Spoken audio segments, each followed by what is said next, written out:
Hi, everyone. This is Suzanne, your health coach. And it's Wednesday night, and here I am again. Really happy to be here.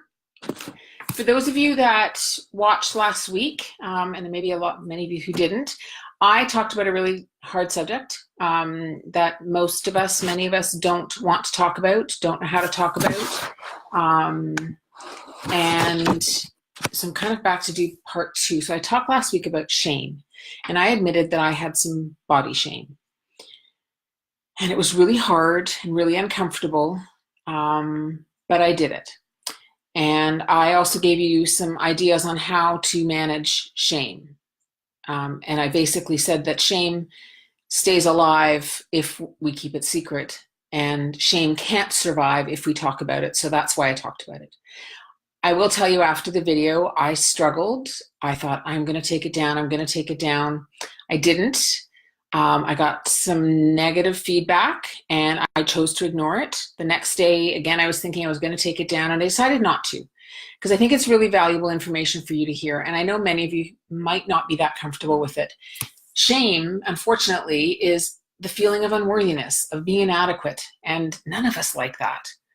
But I believe there's many of us that feel that way. Now, I admitted to my shame to break the silence, to show my vulnerability to all of you as a health coach, so that you know I'm human.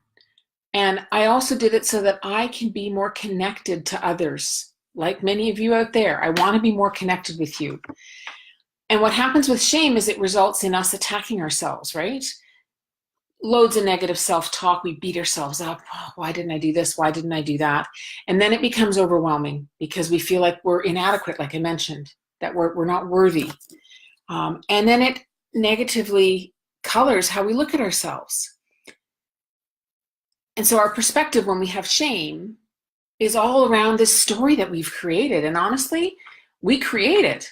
And then we have this perspective that's built around this story that most likely is completely untrue. And we just get so skewed by our stories, right, and the drama. So I'm going to say this to you. Don't let shame limit your life or hinder your potential. All of you have so much potential. All of you have so much that you can do with your life if you want to, and it's your choice.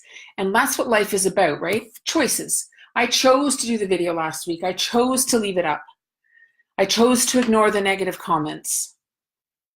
I chose tonight to talk to you again about shame, because it's hard and it's uncomfortable. And many of us need to start talking about it. That's my belief. And I had to start the ball rolling. So shame spirals as well, right? The stories get bigger and bigger and greater, and we go down this rabbit hole of unworthiness, of beating ourselves up. Brene Brown puts it, I love how she puts it. She says, shame is, and I'm going to read this, is the intensely painful feeling or experience of believing that we are flawed and therefore unworthy of love and belonging. That's just horrible to think that we might be living like that when we don't need to. So I'm talking about my shame again tonight. I'm trying to help you, those of you that might want to start talking about shame. Reach out to me, please, if you'd like to. I would love to talk to you about it. And I'm going to keep talking about shame, as uncomfortable as it is for me, and maybe for many of you. I want you to remember that we are all worthy of being loved, and we all belong, and it's your life. And I'm just going to finish off with my mantra of mightiness. I haven't done this in a while, and it really inspires me every time I read it. And I think it fits in with the shame because it really combats that feeling of unworthiness, of inadequacy, of overwhelm, of self-attack. So here's my mantra of mightiness. And please feel free to make it yours. I am good enough, strong enough, worthy enough of having the happy life I deserve. I choose to honor my body, release the fear, and live life feeling safe. I wish all of you a fabulous rest of the week. I will see you again next Wednesday, and Love to hear any comments. Good night, everybody.